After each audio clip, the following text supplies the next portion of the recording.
প্রশ্ন ফাঁস নিয়ে যে তুলকালাম চলছে তা কোনোভাবেই থামছে না। এবার বেরিয়ে এসেছে ৪৬তম বিসিএস এ প্রশ্ন ফাঁসের তথ্য।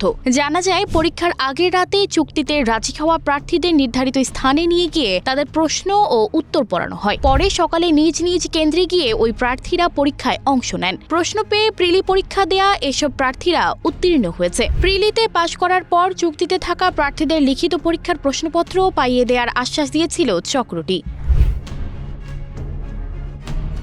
এ নিয়ে একটি অনুসন্ধানী প্রতিবেদন প্রকাশ করেছে বেসরকারি টেলিভিশন চ্যানেল 24। প্রতিবেদনে উঠে এসেছে, পিএসসির কর্মচারী সাজেদুল ইসলাম সাজু ৪৬তম বিসিএস এর প্রশ্ন ফাঁস কাণ্ডের মূল হোতা। তার কাছ থেকে প্রশ্ন পেয়ে পরীক্ষায় অংশ নেন মাহমুদুল হাসান নামে ঢাকা বিশ্ববিদ্যালয়ের রাষ্ট্রবিজ্ঞান বিভাগের ২০১৪-১৫ সেশনের এক শিক্ষার্থী।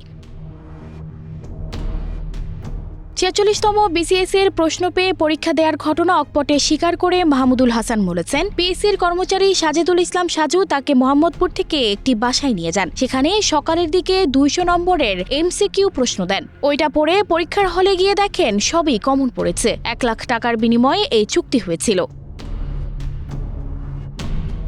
এই বিসিএস এ প্রশ্ন পেয়ে পরীক্ষা দেন রুবেল নামে আরও একজন প্রার্থী। তিনিও চ্যানেল 24 এর সঙ্গে কথা বলেছেন। তিনি বলেন, পরীক্ষার আগের রাতে তাকে গাড়িতে করে মোহাম্মদপুর নিয়ে যাওয়া হয়। সেখানে একটি বাসায় রাত ৯টা-১০টার দিকে প্রশ্ন পাঠিয়ে দেওয়া হয়। ওই বাসায় আরও লোকজন ছিলেন। তারা সারা রাত ওই প্রশ্নগুলো সমাধান করিয়েছেন। তারপর সকালে ছেড়ে দিয়েছেন। পরে সবাই যে যার কেন্দ্রে গিয়ে পরীক্ষায় অংশ নিয়েছে। রুবেল বলেন, ওই বাসায় তার মতো আরও ১০০ জন প্রশ্ন পেয়ে প্রস্তুতি নিয়েছেন বলে জানান তিনি। এজন্য তার সঙ্গে ২ লাখ টাকায় প্রশ্ন পাওয়ার বিষয়ে চুক্তি হয়।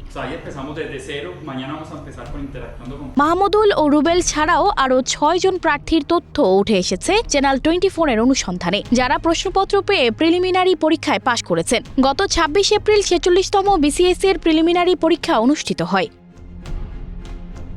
সানজিদা রহমান, প্রবাস খবর।